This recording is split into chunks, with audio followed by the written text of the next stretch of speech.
Macy's has all of your Grill Master essentials for Father's Day. Stop by to get our hand-trimmed chicken breast and certified Angus beef patties that are ready to grill, so Dad can have his favorite dinner. Make sure to browse our bakery to find the perfect no-work Father's Day treat with our decadent peanut butter bars or famous donuts. Right now, you can get boneless beef ribeye steaks for $12.99 per pound at Macy's. Shop these Father's Day essentials in-store or online at Macys.com through June 18th. Macy's, happy shopping!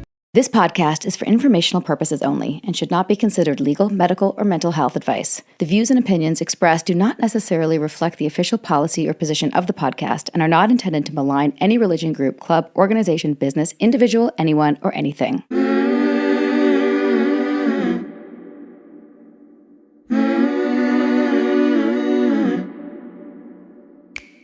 I'm Sarah Edmondson. And I'm Anthony, air quotes nippy, Ames. And this is A Little Bit Culty, a podcast about what happens when things that seem like a great thing at first go bad. Every week, we chat with survivors, experts, and whistleblowers for real cult stories told directly by the people who lived through them. Because we want you to learn a few things we've had to learn the hard way. Like, if you think you're too smart to get sucked into something culty, you're already prime recruitment material. You might even already be in a cult. Oops. You better keep listening to find out. Welcome to Season 6 of A Little Bit Culty.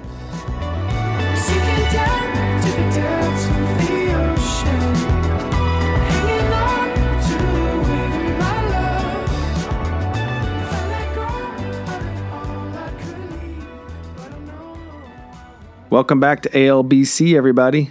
We have a very special person to thank for this episode. As you know, we are constantly telling you about all the fun things happening on Patreon, which is really how we keep this podcast going. And someone reached out to us and said, I'm not really a Patreon person, which is fair. I get that.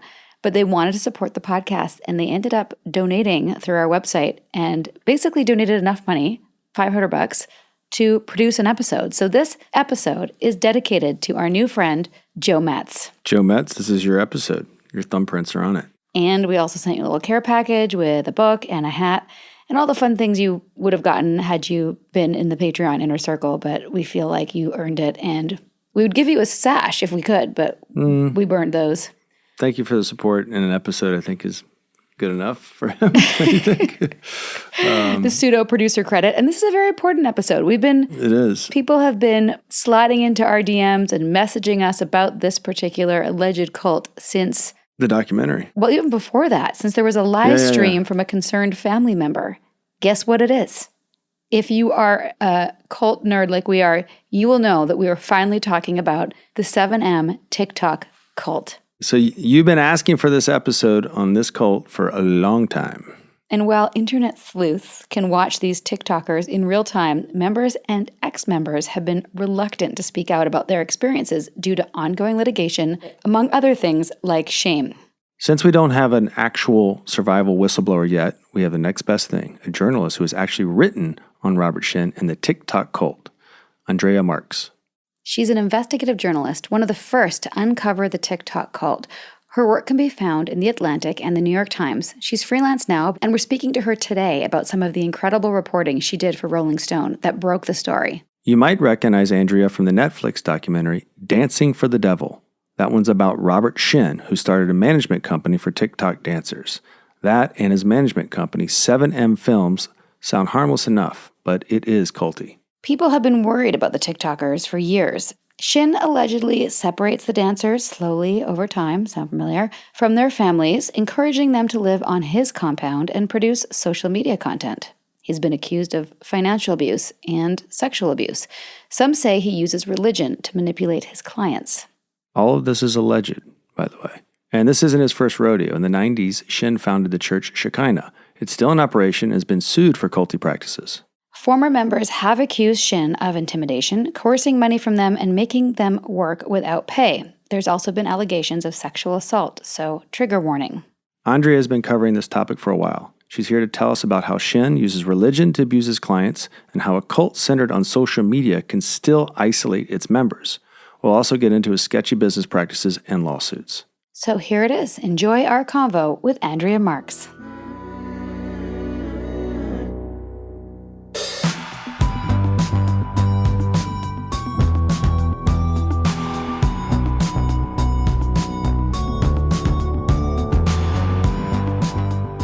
Welcome, Andrea, to A Little Bit Culty. Thank you so much. We're really excited because, as you know, a lot of people in this group aren't willing to speak out, and we've been looking for a survivor or somebody who's an ex-member wanting to talk to us, but it seems like everybody has kind of run for the hills since this has been exposed. And you were the first to talk about it. I think so. Is that right? I think Rolling Stone broke the story in the mainstream media, and I was the one who wrote that piece in 2022.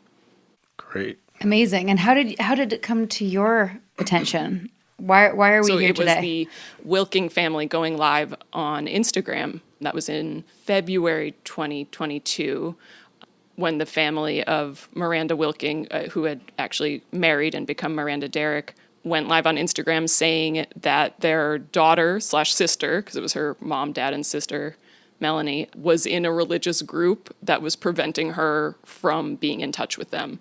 They said that pretty plainly, and that it had been about a year since they'd heard from her. So that really caught our attention. And yeah.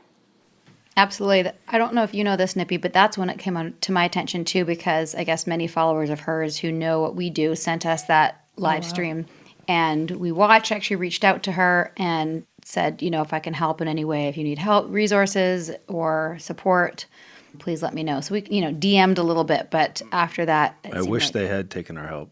I feel like we could have. It could have gone differently, maybe. Did she answer you? Wow. Yeah, she answered. Yeah, and I sent our resource page and recommended a couple of experts that I thought might be able to help reach her sister. Oh, sorry, it was Melanie who answered you. I thought you reached out to Miranda, and I was like, wait, she spoke to you? No, not sorry. The sister who's in the group. No. Yeah. We'll go back to the beginning. So what have you uncovered about this? Do we call it a church? Do we call it a management company? Is it all of the above? Well, I have a question to be clear. Was the first thing that was alarming to you was the separation from the family? And that was your red flag? That was my way in, yeah. Yeah, so, someone with a large social media presence, and then their family drawing a lot of attention on social media saying this influencer, she and her sister were, well-known TikTok dance influencers, that one of the two sisters was in a group of some sort and not communicating with her family. That's pretty alarming. Normally we go through the survivor's eyes. Let's take us through the journalist's eyes. How did you uncover this, and how did you put the pieces together? Sure, this started with good old-fashioned social media snooping. Because they're influencers, they have a public profile, and everyone in this group has a public profile, it turns out. I started by trying to figure out what group Miranda's family was referring to, because they are, I think intentionally oblique in that initial 2022 live video. They say she's in a group, she's not talking to us, and they don't name names. So I went to try to figure out what the group was. Fairly obviously, on her social media bio, it said that she was represented by 7M Films. Then I started looking at who she's in videos with, since she's not making videos with her sister anymore. We could give more context on that if necessary. She used to make a ton of videos with her sister. I think she had 2 million TikTok followers as the Wilking sisters. And then that account had fallen off, and this new account had emerged in late 2020 or early 21, or a new image of the account had emerged where she's dancing with different people, and she repeatedly appears with the same people in videos. So I started looking at all of those people and just creating a roster of everyone who had 7M Films as the contact in their social media bios. I guess I was searching mostly on Instagram now that I think about it, just because that's where the live started. So that's kind of where I started branching off from. But all the dancers who were affiliated with 7M Films had it right in their bios on TikTok as well. I think they were mostly on Instagram and TikTok. And I started by DMing all of them. And none of them answered. None of them read my DMs at all. So that was, not a useful entry point. Then I started reading comments and looking for people. I know it was comments that led me to people that sounded like they were concerned about people. I'm not sure if it was directly to them. I think there were people who would comment saying, like, my friend's in that group. And so I'd hit them up and be like, who's your friend? Why are you concerned? Enough for you to have an impression that something's going on. I think there were comments. I know there were comments on the Wilkings video as well, because once that went live saying we're concerned, other people said, I'm concerned too. I haven't heard from my friend. Obviously established that Miranda's husband was in the group as well, and just started trying to find people who would speak to me basically from the same point of view as the Wilking family, people who are on the outside concerned about those who are on the inside. And that's largely what powered that first article. That, along with digging into the head of the group, Robert Shin, although, I was really, it's funny, trying to tell that story initially, I did delve into Robert Shin's background, but there's been so much more that's come out about him since my reporting. But we were like, who is this guy? Has he been sued? And we were like, yes, he has. A former church member sued him in '09 unsuccessfully, but alleged all sorts of controlling behavior, cult-like tactics that he'd, extorted, I don't want to use that word, that he had conned her out of millions of dollars. I think it was maybe $4 million. So something didn't sit right about this guy. It seemed like he'd been accused of controlling behavior in the past. This is probably where I should note that this man runs a church as well as a management company. Also runs Shekinah Church. In that early article, I went as far as to establish that it was the same man who owned both entities. When we went out for comment to 7M, I think they may have actually explicitly said there was no link between the two, but they certainly didn't confirm that they were affiliated. I believe they said that they were run totally separately. So, couldn't definitively assert that that wasn't true, but it did seem suspicious that someone being accused of controlling behavior was running both a church where someone had sued him for controlling behavior and was running a management company where a dancer's family was concerned that she was being controlled by a religious organization. Right. You're catching some through lines. Yeah. At this point, are you educated or had you experienced coercive control before you started looking into this to understand it? And where were you in that timeline? And did you know what you were looking at, per se, when these red flags started to show up? I had done some other reporting on cults for Rolling Stone. I've always been interested in cults. I think just how someone can gain control over a group of people, sometimes a very large group of people, is just sort of disturbing and fascinating behavior. And then I wound up on the crime beat for Rolling Stone, which at Rolling Stone includes cults and con artists and also straightforward crime reporting on, national crime stories. You'd also written about Allison Mack, if I recall. I had. Yes, I had covered. I didn't deeply cover the NXIVM case, but I went to court for Allison Mack's sentencing, and I covered her release. So, yeah, I had a few times been sent out on these reporting assignments looking at cult behavior. I'm going to totally derail this conversation for just a second because our listeners will hate me if I don't ask you. What was Allison Mack's sentencing like, since we weren't there? I would, and I'm happy to check. There was one survivor whose testimony was particularly memorable. One of the NXIVM survivors, gave a victim impact statement and stood up and called her a monster, among other things. Yeah. I know who that is. Yeah. And I respectfully disagree, but that's okay. We're all entitled to our own opinions, which is such a great part about not being in a cult anymore. Exactly, isn't it? So, it was a pretty impactful sentencing because one survivor spoke out very vehemently against Allison Mack. And then, if I recall correctly, Allison Mack also gave a statement and she was crying and, was very remorseful for her part in recruiting people to NXIVM and, perpetuating Keith Raniere's abuse. And it was an intense scene to witness because there were these conflicting viewpoints, both of which seemed valid. Mm-hmm. Yeah, for sure. I believe it was valid for that person. It's our personal opinion that, I think when people wake up, when Allison is appeared to be legitimate and authentic, I wouldn't call that a monster anymore. You know what I mean? Like, for me, calling someone a monster is like painting their whole character a certain way, whereas we believe that... It's a little hyperbolic. Yeah, people can be drawn into these things and indoctrinated with coercive control and maybe do monster-type behavior, but I don't believe she is one. Anyway, I finished derailing.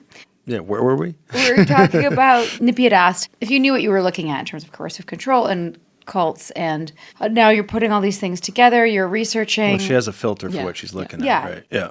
I mean, it for us as well, like when it broke and recently when the documentary came out, people would ask us, and I was just, it seems classic. It seems it's very textbook. Even little nuance, actually.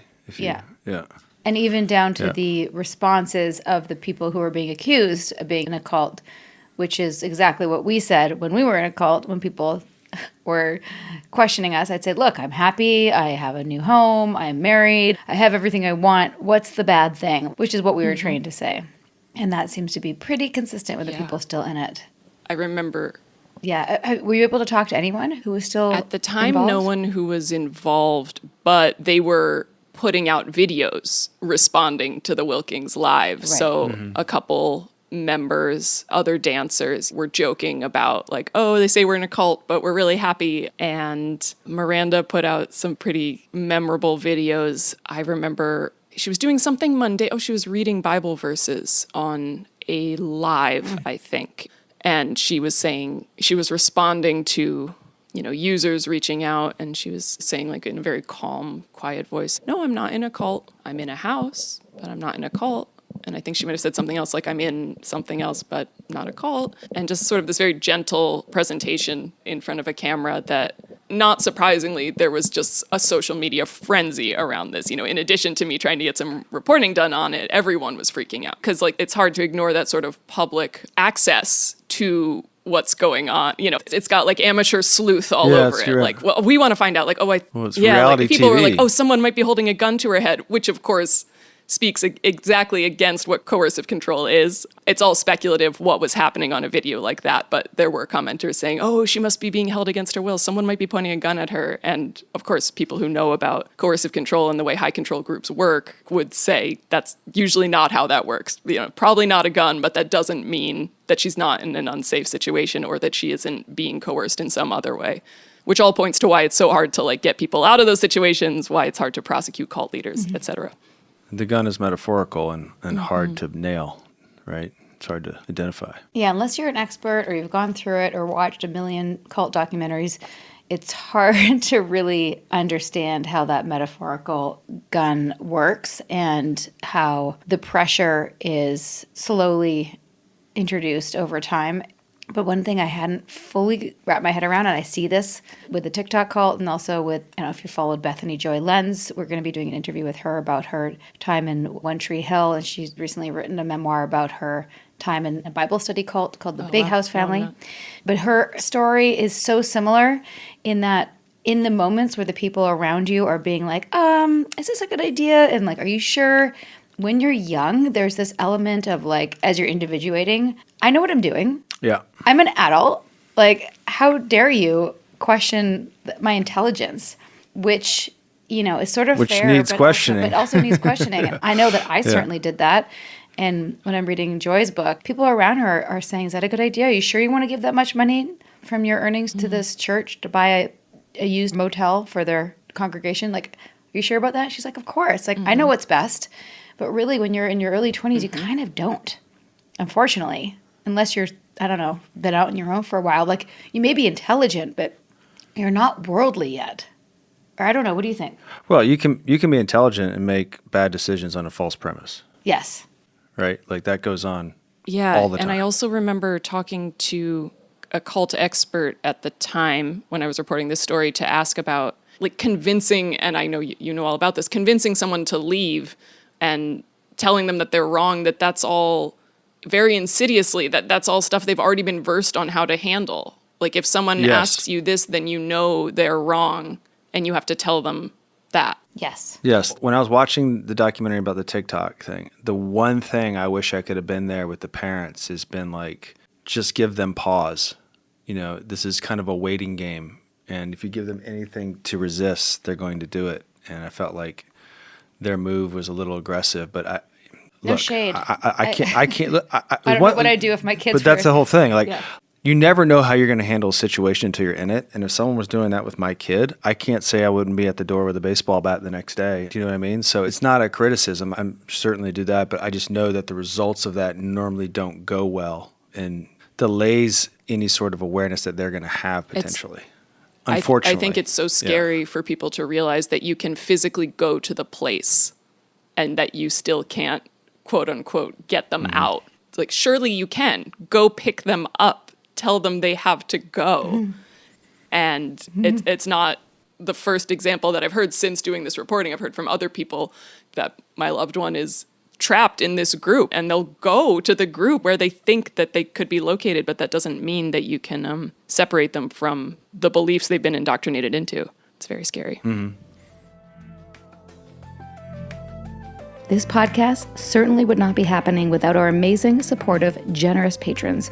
Are you with us? Come find us over on Patreon at patreon.com/alittlebitculty for bonus episodes, ad-free and exclusive content, and the occasional Zoom with fan favorites from our past episodes, Q&As, and all sorts of goodies. It's fun over there, people. Okay.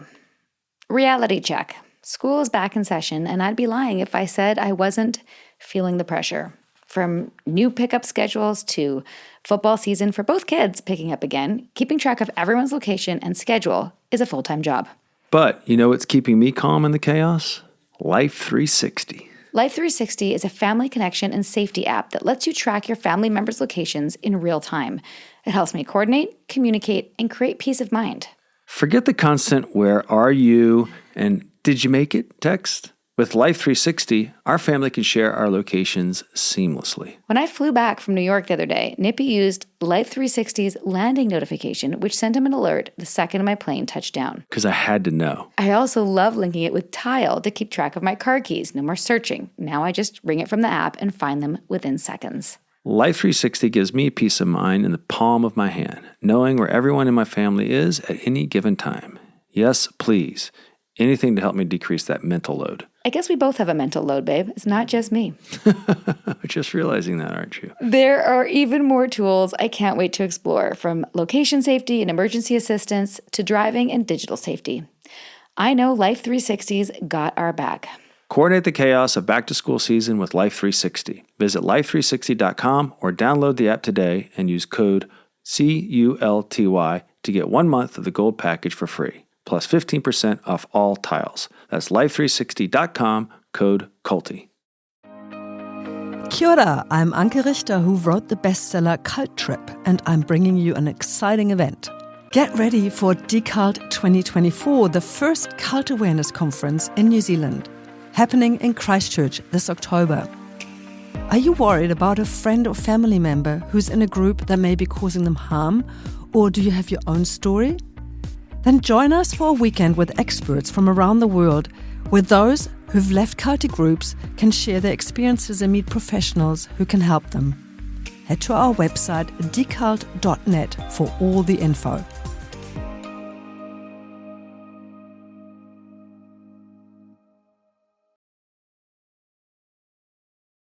You've heard from our sponsors. Now let's get back to a little bit culty, shall we?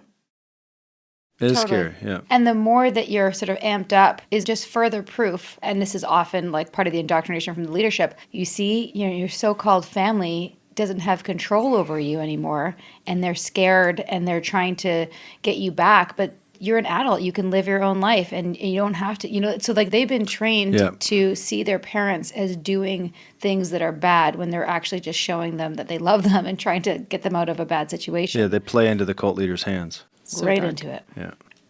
So dark. In fact, so you did have this experience already. Did you see, I couldn't help but kind of chuckle to myself, although it's not really funny, but just this classic gaslighting of the lawyer's response. That we were doing it for clicks and clout, and that she's a successful business Yes. person.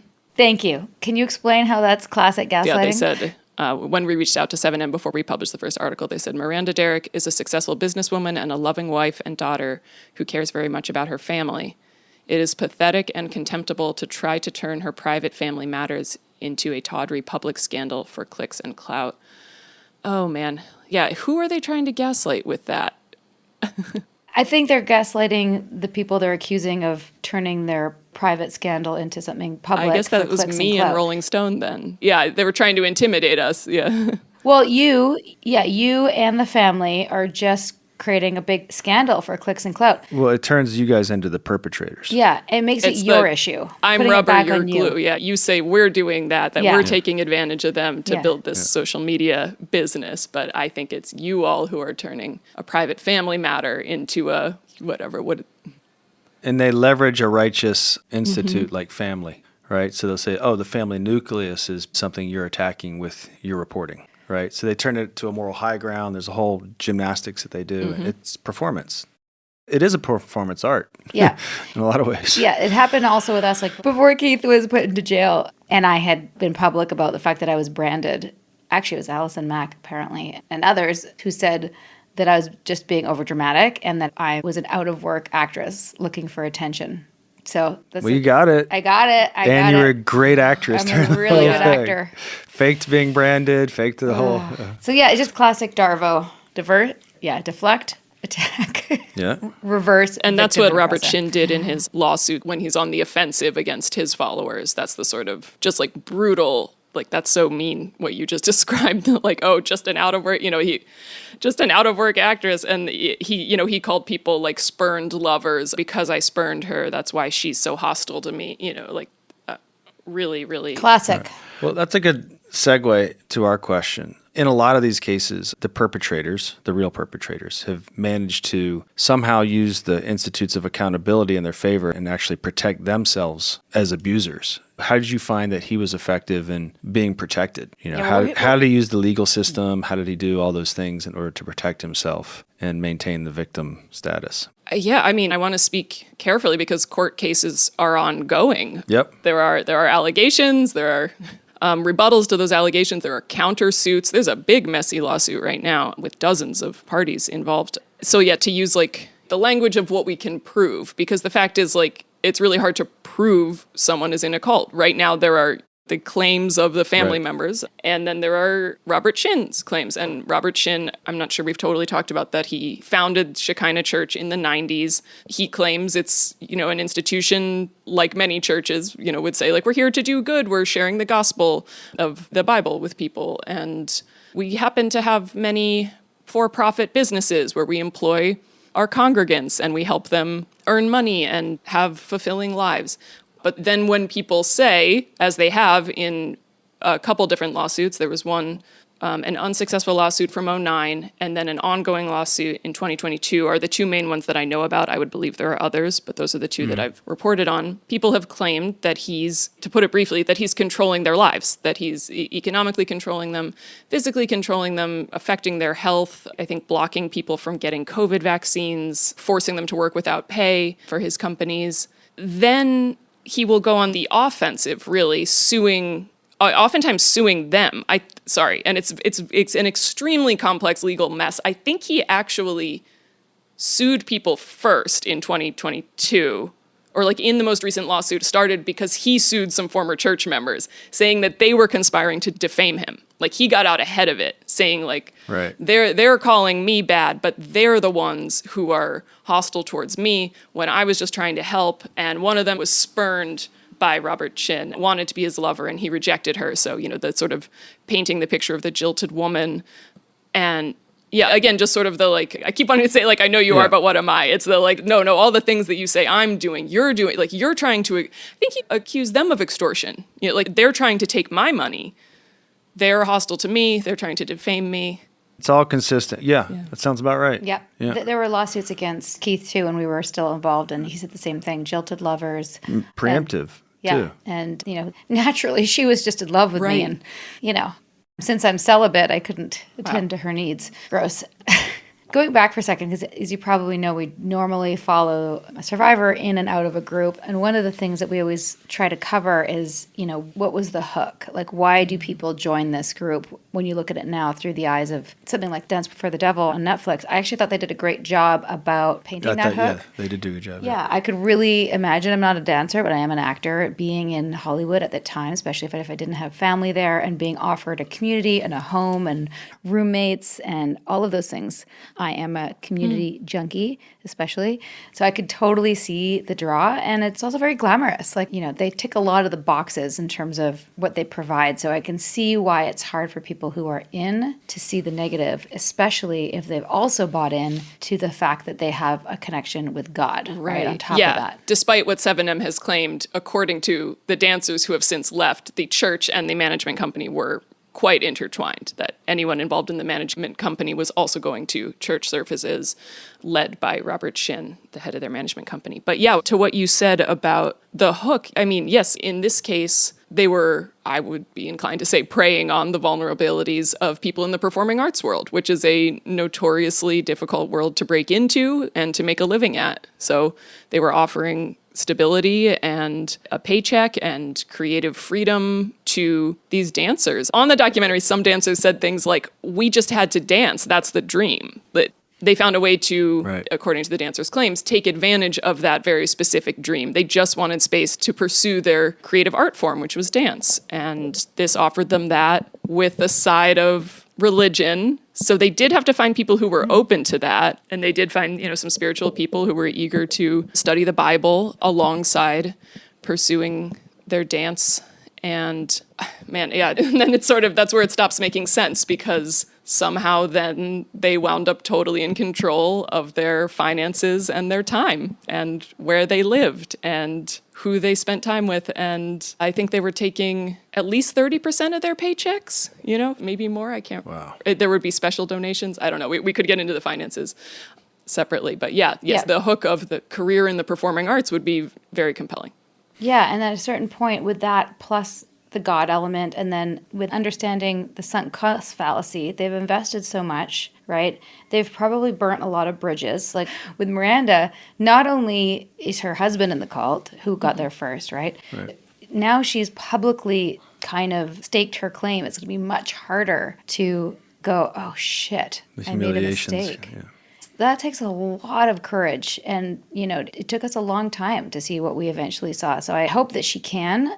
I don't know if she will. I'm not going to say I pray for her, because I don't do that, but I know that this is going to be a tough road for her at this point, especially if she's cut off. Once you burn all the bridges to the outside world, as we used to call it, your pride pill gets bigger. The pride pill gets bigger, and you double down, and you become more insular, and then you're not getting information from the outside. I'm curious if it resonates with you. A cult expert told me that leaving a cult can be like having a shelf that like little bits of info get put on as like something catches your eye is off or a red flag, and you put it on the shelf, and it needs to just be enough weight that the shelf collapses. This is Sarah's favorite monologue. She loves the shelf story. I do love the shelf metaphor, and it is a good one. And it's true. We all did it. We put things on the shelf, and then one day the shelf breaks, and you never know what that thing might be for that person. It may even be that someone reaches out to Miranda, who she thought she burnt a bridge with, and says, I love you always. And that's what we encouraged. We didn't do an episode till now, but we did do interviews on other people's podcasts who wanted our, lived experience. We're not experts, but,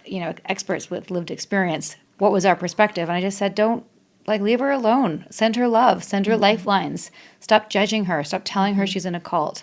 Just let her feel that she can come out and save Something face that I somehow. wonder about a lot is how leaders of these alleged cults manage to keep people isolated from outside information in a world where we are so hyper-connected to information all the time.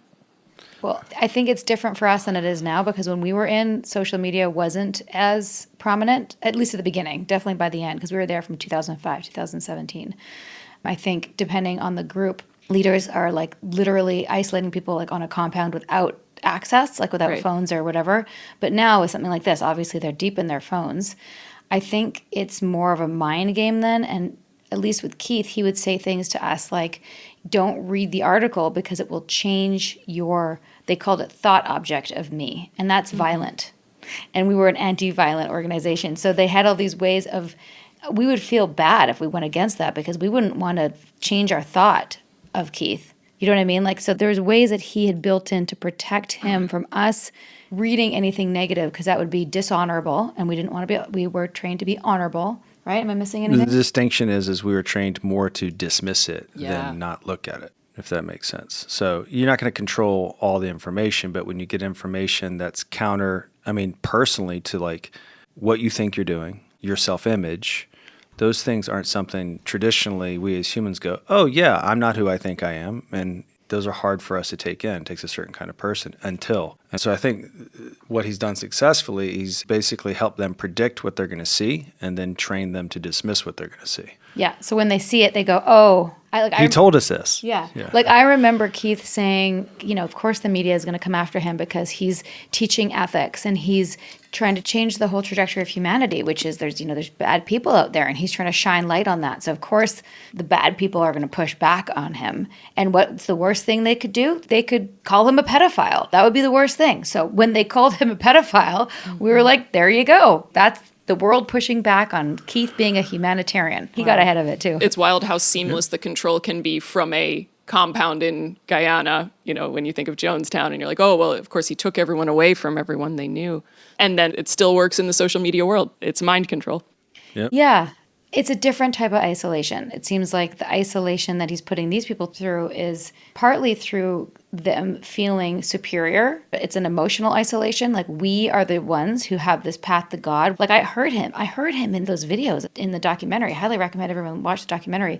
But like you can hear how he's rallying this group through his words and through having them feel like they're the only ones, is the only way. He's got the path, he's got the direct line to God, and that can be intoxicating. Well, he's also radicalized them to a certain extent. Mm-hmm. And nobody is going to admit that they've been radicalized. Like it's not something they go.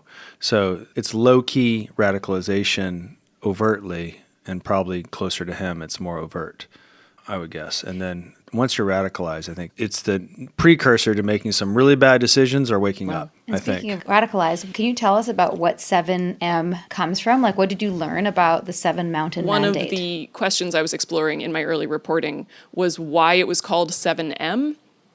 And my just searching around suggested that 7M, but more commonly 7MM, is a shorthand for Seven Mountains Mandate. Seven Mountains Mandate refers to 7 spheres of influence, which include media, business, and arts and entertainment. So, I spoke to an expert on conservative religious movements at the time who told me that there was this push by conservative Christians to exert more influence over, movies and music and essentially the entertainment industry. So it's kind of a theory that Rolling Stone gently floated. We just sort of said, could be this. And it certainly seems in line with the behavior of the group, but, we're not sure for sure. I don't think Robert Shin has acknowledged that history, but I could be wrong. It sounds pretty... That's fertile ground over there for those kinds of ideas. Whether it's a mandate or not, he's certainly attempting to do it. Do you think he believes it, or do you think he's just... That's the question for most leaders, isn't it? And I'm curious for your take as well, since you've had a closer experience. I sort of feel like they would need to, almost in every case. We don't think that Keith did. Really? Do you think there was a time when he did and he was slowly corrupted by power? No. Wow. No. I see that with different people. Like there's allegations on somebody like Baron Baptiste, the yoga teacher. It seemed like he really believed it, but then over time it kind of got to his head. And materialism gets to you. And, cute women in yoga clothes throwing themselves at you, that kind of thing. Keith planned this out. I get the same, just intuitively, it feels the same with Shim. He's a con man, in my alleged opinion. He seems like a con man to Forgive me. my formal journalism language, but I sweat to not add alleged because,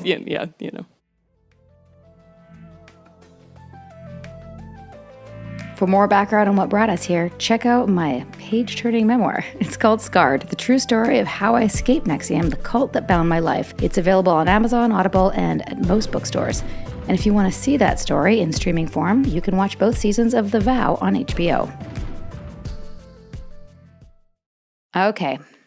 Reality check. School is back in session, and I'd be lying if I said I wasn't feeling the pressure. From new pickup schedules to football season for both kids picking up again, keeping track of everyone's location and schedule is a full-time job. But you know what's keeping me calm in the chaos? Life 360. Life 360 is a family connection and safety app that lets you track your family members' locations in real time. It helps me coordinate, communicate, and create peace of mind. Forget the constant "where are you" and "did you make it" text. With Life 360, our family can share our locations seamlessly. When I flew back from New York the other day, Nippy used Life 360's landing notification, which sent him an alert the second my plane touched down. Because I had to know. I also love linking it with Tile to keep track of my car keys. No more searching. Now I just ring it from the app and find them within seconds. Life 360 gives me peace of mind in the palm of my hand, knowing where everyone in my family is at any given time. Yes, please. Anything to help me decrease that mental load. I guess we both have a mental load, babe. It's not just me. Just realizing that, aren't you? There are even more tools I can't wait to explore, from location safety and emergency assistance to driving and digital safety. I know Life 360's got our back. Coordinate the chaos of back-to-school season with Life 360. Visit life360.com or download the app today and use code CULTY to get 1 month of the gold package for free, plus 15% off all tiles. That's life360.com, code CULTY. Macy's has all of your Grill Master essentials for Father's Day. Stop by to get our hand-trimmed chicken breast and certified Angus beef patties that are ready to grill, so Dad can have his favorite dinner. Make sure to browse our bakery to find the perfect no-work Father's Day treat with our decadent peanut butter bars or famous donuts. Right now, you can get boneless beef ribeye steaks for $12.99 per pound at Macy's. Shop these Father's Day essentials in-store or online at Macy's.com through June 18th. Macy's, happy shopping! Break time's over, people. Let's get back to this episode of A Little Bit Culty. It's a good one. Well, I mean, how could you be that insensitive to the lives that you're hurting and then have an answer for every single accusation and not get to the point where you're going, how come I have so many accusations of the same thing? So to me, the person's doing this intentionally and they're just trying to get away with it.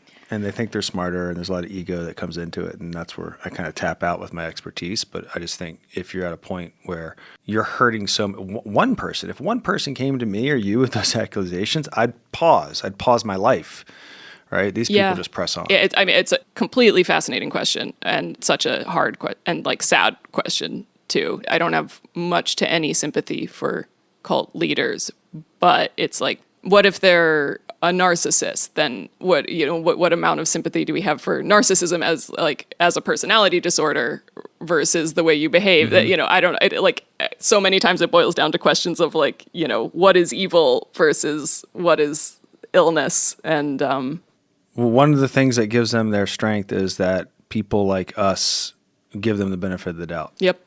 It's very hard to imagine that people would use their expertise, talents, intelligence to go and do that. Yeah. And that's what allows them to get away with it. They get to do it in plain sight because most people go, they couldn't be doing that. Right. And they get protected by religious laws. Like, as you know, it's very difficult to sue cult leaders in general, but especially when they're hiding behind Yes, religion. the protection of the First Amendment. We're allowed to believe whatever we want, espouse whatever ideologies we want, share those ideologies, worship whoever we want. And there are people ready to take advantage of that, clearly. Mm-hmm. The government's not allowed. The government, our Constitution says the government isn't allowed to weigh in on the God question, because then we wouldn't have separation of church and state, and we'd have the government deciding which religion was right, which religion was wrong. Also, the government, that's a slippery slope for the government, because now they're in position of proving a crime that's, conflicting with freedom of speech and stuff like that. So it's a hard thing to prove definitively, and that our court systems say that you have to prove this, and that's a good thing, right? And so there's going to be a scenario at some point where egregious abuse is going to be hard to prove. That's how clever they are. They know that. So it's very it's complex to the people doing the perpetrating, to the people being abused. They just don't see it like that. I think. It's confusing and disturbing, but I guess in a way makes sense that adults are allowed to make decisions against their best interests. It's like, how can you not see that it doesn't make any sense to give your life savings and liquidate all your assets to this so-called church that's run by a guy who says that he's a prophet? I'm sort of spinning out into theoretic, an amalgamation of different groups. That's not exactly what Robert Shin says, but and they're like, well, I don't know, you're adults and we don't say what religion is right and wrong, and it's just so can anyone? Asking a trite question, I'm sure, but so anyone can just say, I start a religion and you have to give all your money to me because I know God personally, and that's chill. That's honestly blatant. Textbook. It's textbook over and over and over again. And we hear about it in the big groups, Like we hear like Scientology and whatnot, like we hear about it and it's in the zeitgeist and we know about it, but like there's tons of little ones that aren't as egregious and maybe aren't like, branding people or sex trafficking, but they're still extorting lots of money from people. Like the one I mentioned in from Bethany Joy Lenz's book, which we'll be covering in season 7 of our podcast coming soon. Little plug. But no one had heard of it because they were like just a few dozen people, but they're still extorting and claiming to know best. I've been thinking a lot about that because since I've done some reporting, and then even more so when the Netflix special came out, or the Netflix docuseries came out, I've been getting DMs from people saying that their loved ones are in groups. And, I'm not an advocate or an activist in the space. I'm a journalist in the space, which unfortunately means it's me and editors I pitch to are deciding like what cult story is worth telling in the press. And of course, these are all enormous deals to the people going through them. And it's not fair that that there needs to be something grabby like atrocities like branding people or a celebrity involved or, terrible physical abuse that could be criminal, that could lead to criminal charges in order to get media attention. But it's been very scary to me to learn how many people are having an experience like the Wilking family where they say, I have not heard from my loved one in years. Happening all the time. Yep. Same here. And we get so many, you're probably overwhelmed, but there are some big ones that we feel like we can't cover because we're not journalists. So we'll send them your way. Yes. And it's not to say I'm not looking into these. Yeah. I have a couple people who I'm speaking to and just trying to figure out, what, if anything, I can do with them. And whether or not I can expose those abuses of power. I don't know. Well, education's important. And that's kind of what I think our podcast attempts to do. Because I think once you hear cult, people kind of shut down and go, that wouldn't be for me. But if it's abuses of power or if it's coercion, those words, right, I think can land differently with people that have an aversion to the word cult. And then having the capacity to put language to it and wisdom to it so people can go, oh, wow, I know someone, or God, I almost fell for something like that. I think is the way to do this. The government doesn't have to come in and make new laws. They can point to education. Which is totally, I wish if I could have Miranda's ear, I wouldn't even use the word cult. Yeah. I would just say, like, is this a healthy environment for you? Are you okay with giving this much money to the church? Do you know where it goes? What's he spending it on? Do you feel like you could make your own decisions? What if Robert doesn't have a direct line to God? Have you ever considered that? What if or your best interests? What if he doesn't have your best interest at heart? Like, these are the kind of questions that, like, from a place of curiosity and non-judgment, I always suggest for people to ask if friends do have somebody wrapped up in one of these things. But I know we're getting close on time, and I wondered, like, I know let's get the update. Yeah, you wrote this article a while ago. What's been happening since? What's it been like after the Netflix documentary came out that you were in? What's been happening since? Any news? I think the main thing has been my DMs exploding with people telling me their personal cult stories, whether it's that they were in a group and got out and they're so glad to see that covered, or that they know someone who's in a group like this and they that they hope I can help, which again is a challenge as a journalist because, all we can do is expose wrongdoing, in journalism if we can. But it's certainly drawn my attention to some potential new stories. I've been following, unfortunately, nothing I can really actively talk about because they haven't panned out yet. But doing some reporting with some people who have been in alleged cults and maybe like a side story tangentially related to 7M. I've been doing some reporting on an investigative podcast that I also can't really plug yet. But so I think that the main impact after the Netflix docuseries has been the number of people coming to me to talk about cults, and that it's really drawn my attention to how widespread these lesser known high control groups are, whether you want to call them cults or a church with bad intentions. They are really everywhere. And that's very impactful to me, not just as a journalist, but as a person, knowing that. Mm-hmm. Good. Has anybody left that we know of? 7M or Shekinah? I don't think since the people who appeared... Well, that's a good question. I haven't done any reporting to that effect. I'm trying to do some reporting because one of the dancers, their Instagram bio changed. Yeah, I suspect at least one of the other dancers has left, but I've reached out to him a couple times and he hasn't answered me. Did you leave? Do you want to talk about it? So we'll see about that. But I know that the lawsuit is ongoing, that the 3 dancers are involved in, where they filed a counterclaim against Robert Shin, alleging, that 7M is a cult masquerading as a religiously linked, I'm not saying it very, the lawsuit is alleging cult-like practices and controlling behavior by Robert Shin. So that lawsuit's ongoing. I know a lot can change. It's currently scheduled for trial in 2025. So I'm keeping an eye on that as well. That's probably why we've had such a hard time finding someone to talk to us. We're glad that you talk to us. And if you ever speak to somebody who's left who wants to tell their personal journey in and out of 7M, Shekinah, extravaganza, please send them our way. Of course. Yeah. My last question for you, and again, forgive if you've already meditated on this a million times. No, it's fine. But another thing that I think about a lot when it comes to joining these groups, so many people, and it seemed like I watched you on the Vow. It seemed like you were included in this. So many people who join what turn out to be cults go in with these wonderful intentions, the best of intentions. People who are, seeking truth or seeking answers to life's big questions about existence, and people who want to be better. Have you thought about and have you found a way to maintain that openness to being a seeker, to being open to questioning and looking for that truth in a safe way? Yes. Yeah, we have a podcast. This is it. You're witnessing it. Partly the podcast. Also, I did a TED Talk. I'll send you the link. And that was really the goal of the TED Talk, is to give people the tools and to put in their tool belt. To if you're human and you want to grow and you want to be better, that's a very normal human thing.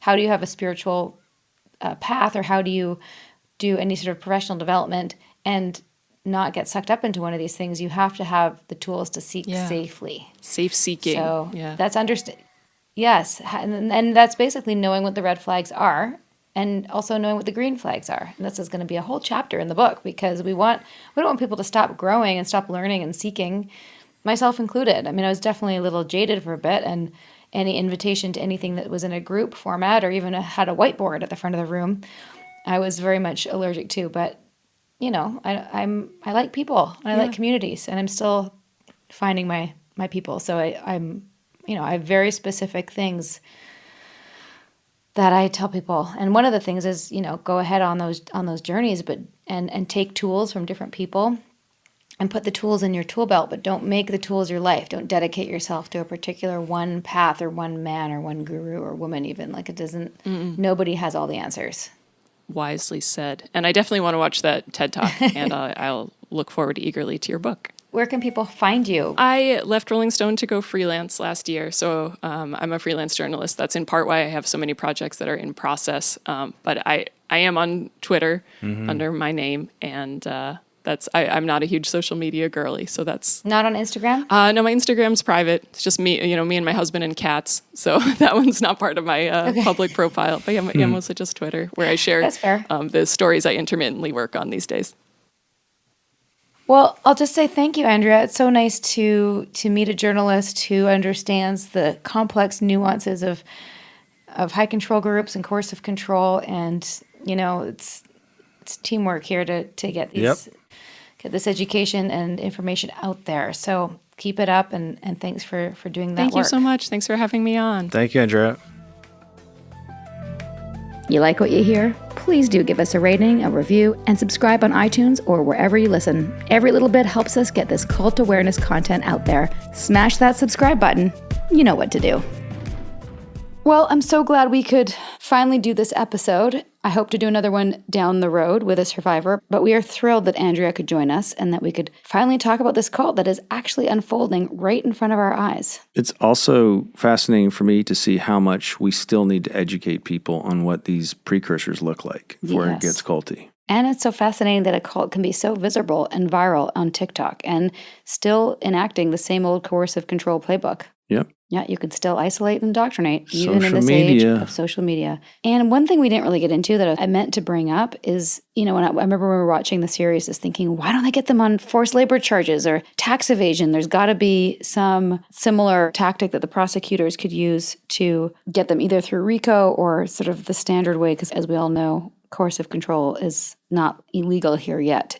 Well, it's like we said, you got to be able to prove it. Yep. Right? That's the incentive for lawyers, too. So there's incentives, conflicting incentives, and then you got to have someone come out saying, that it's actually going on. There's not many of those. And just like we said with Landmark, if Robert Shim and his group wants to sue us for saying they're a little bit culty, or even a full-on cult, if you sue us, then you're just basically saying, yep, we're a cult. So I double dog dare you not to sue us. I don't think that's going to deter them if they're really motivated to get a podcast in trouble for... Just our opinions, and we will definitely follow the story as the legal proceedings unfold. And if you want to stay on top of it and follow Andrea's ongoing work covering cults, you can stay up to date with her on Twitter at Andrea, that's 2 A's at the end of Andrea, _Marks, ANDREAA_MARKS. And if you haven't watched it already, we highly recommend the Netflix documentary Dancing for the Devil, which includes interviews with ex-members of the 7M TikTok cult. Thanks for listening. We're going to go back to prepping all the exciting interviews we have lined up for Season 7, dropping soon on a podcast feed near you. Till next time. Sinking down to the depths of the ocean, I'm hanging on to the weight of my love. If I let go of it all, I could leave, but I know I won't. Thanks for listening, everyone. We're heading over to patreon.com/a-little-bit-culty now to discuss this episode. In the meantime, dear listener, please remember, this podcast is solely for general informational, educational, and entertainment purposes. It's not intended as a substitute for real medical, legal, or therapeutic advice. For cult recovery resources and to learn more about seeking safely in this culty world, check out alittlebitculty.com/culty resources, and don't miss Sarah's TED Talk called How Cult Literate Are You? Great stuff. A Little Bit Culty is a Trace 120 production, executive produced by Sarah Edmondson and Anthony Nippy Ames, in collaboration with producer Will Rutherford at Citizens of Sound and our co-creator and show chaplain/bodyguard, Jess Tardy. And our theme song, Cultivated, is by John Bryant.